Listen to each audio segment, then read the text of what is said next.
Hey everyone, my name is Bobby. I am a missionary in Vanuatu. I have been here for approximately, we're just short of 7 years. So I'm just going to give you a quick rundown on who we are, why we are, all that. I don't want to talk too long. I love doing that, talking too long. The name of the ministry is Change to Life Ministries. There you can see it there. Change to Life Ministries was started in 2018. Yeah. But it was based, the core of the ministry was prison ministry. So going into the low risk, medium risk and high risk, and sharing God's grace, because no one is too lost for God's grace. These guys are hopeless. They've got no hope. They feel hopeless. They realize they've done wrong. They think their lives are over. Meantime, it's just starting. When we come in there and we are breaking the chains of this sin and this hopelessness and despair, replacing it with faith, with freedom, and with hope and the love of Christ. So that's what we do. We did. Up until the end of last year, beginning of this year, we decided not to go back into the prisons. I'm not going to go into the wires because that's Christian politics involved with that. But I was asked to start preaching at a local church here in an area called Tegabe. It was 21 Jump Street, the sub area of that area called Tegabe. Not a great area, but a good area for a church. So we've been doing that since the beginning of the year. Through that, there has been a connection to a community out in the bush called Teoma Bush. That community that we as a ministry are adopting this community. It's called White Sands. White Sands is from Tanna, the island of Tanna where the volcano is. It's mostly people from Tanna. And our long-term goal is to plant a church. But now there's ways of doing that. Now I'm not just going to go put a building and start preaching. It doesn't work like that. So I have spoken to the president of the White Sands community, giving me the full go-ahead. I'm then going to meet with the paramount chief of that whole area, the Teoma area, get his permission to do what we want to do, and then go ahead. I don't think there'll be an issue with that. The people know me there now. They know this expat guy comes in once a week, and they ask questions, etc. So what we do is once a week we go in. I don't have a vehicle to get there, so my wife does, but I can use that on Mondays because you need 4x4, especially after it's been raining. The road is not good to get there.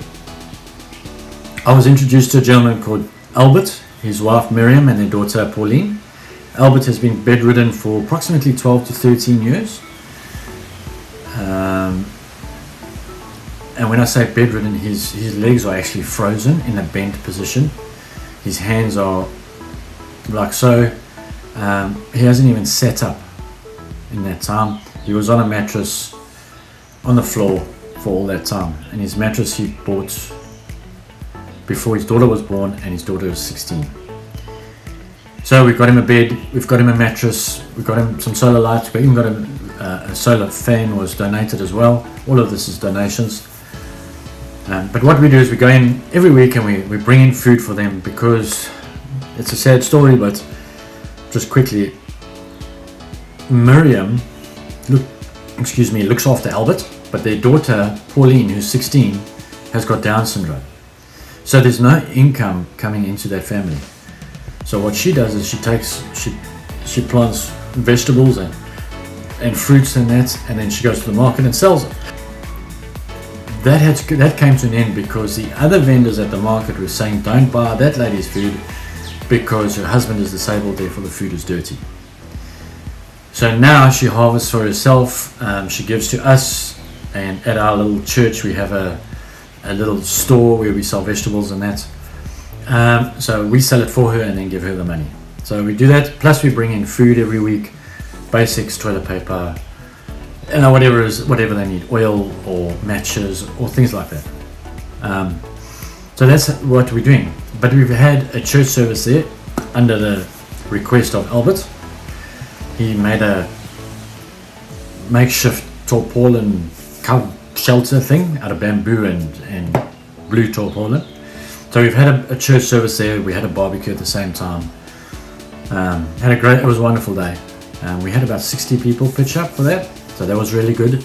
The other day we did a clothes donation run day thing. We identified 11 families from that community, and we had food, and we preached, and 23 families pitched. So we had to reorganize all the clothing, and yeah, it worked out well.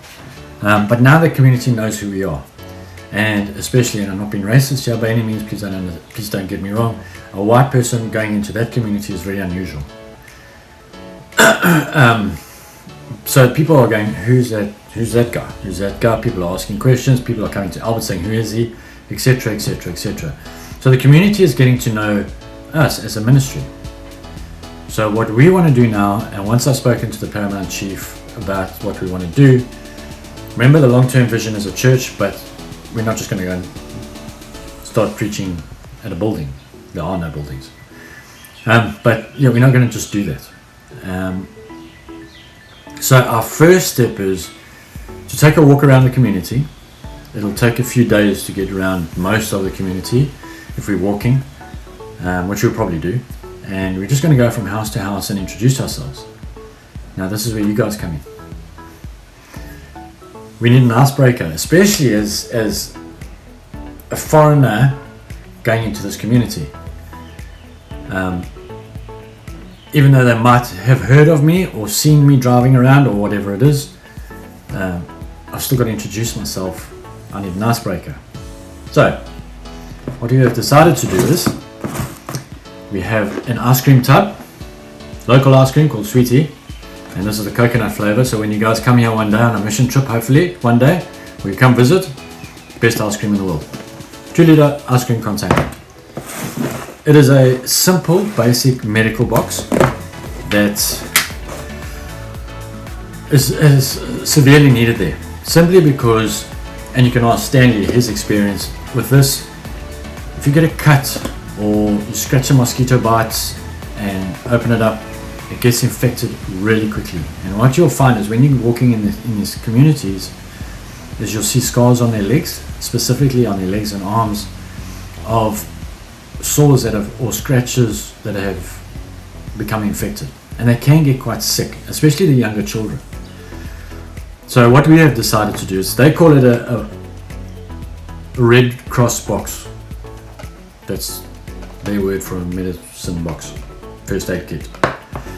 Very simple, but it's to help treat these sores that they get, or any scratches or anything that'll happen if, especially with the kids. So I'll just show it to you quickly. Bandages, simple.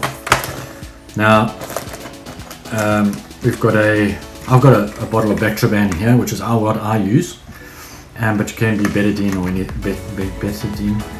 So you need an antibacterial, I think it is, that you need. Box of Panadol tablets, some cotton wool, alcohol swabs, and a big bottle of Dettol. I couldn't find a small one, but this is still, I think, $3, might even be less.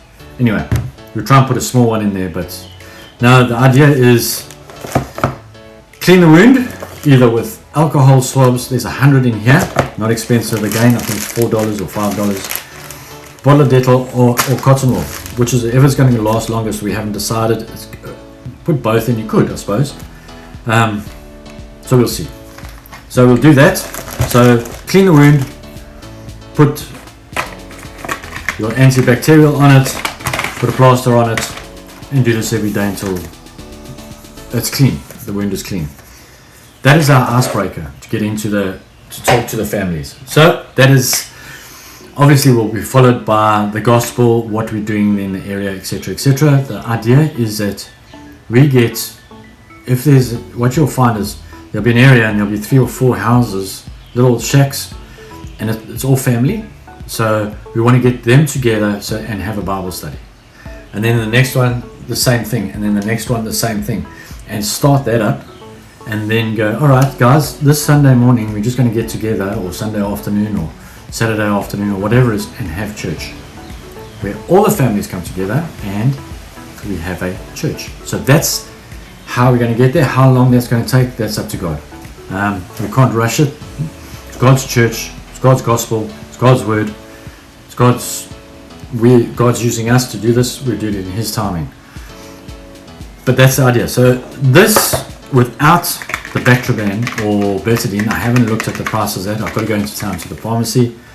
I will find that in the next couple of days, I'll have it for you when you're ready.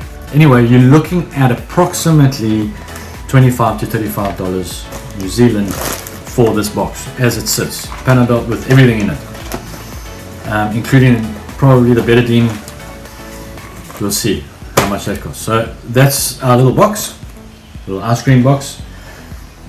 Obviously, I need to eat more ice cream. Obviously, that's the idea behind it.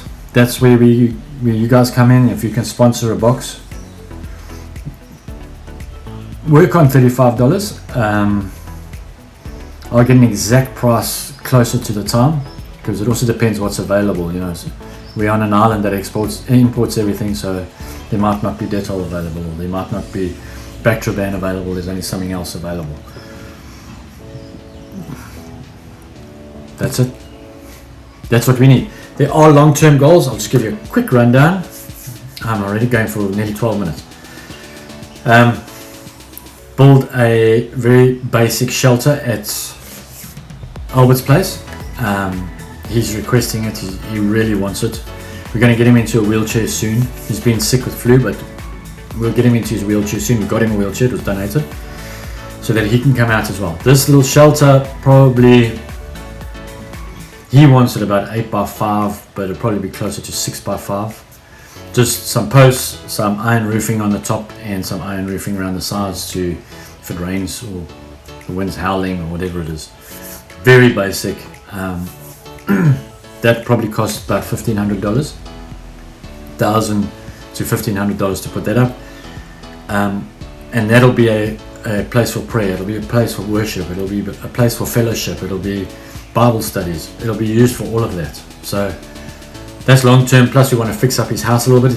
It's also got iron roofing on the sides. It's all rusted and that. So we want to replace that. We also want to build him an outside kitchen, because the kitchen is right in front of the front door. He's in an A-frame house and he's got a door, and outside the front door is the kitchen. They cook on fire. There's no running water, there's no power, there's nothing like that. They cook on a fire. The smoke goes directly into his house, which is not exactly healthy for any of them long term. But right now, for Stan and Janelle to come over, can't wait to see you guys, and we will have a chat about all sorts of things, including mission trips. But that'll be for later, after discussions with Pastor Scott. But this is what immediate need. This Box Blue Red Cross. Okay, I'm open to having a Q&A later on if anybody wants to. Any questions, speak to Stan and Janelle, and they can put you in contact with me, whatever it is. Thank you guys. Thank you for your time. I'm sorry if I waffled a bit. I'm nearly on 14 minutes. Love you guys, thankful for you guys, and appreciate every single one of you. Thank you, bye bye.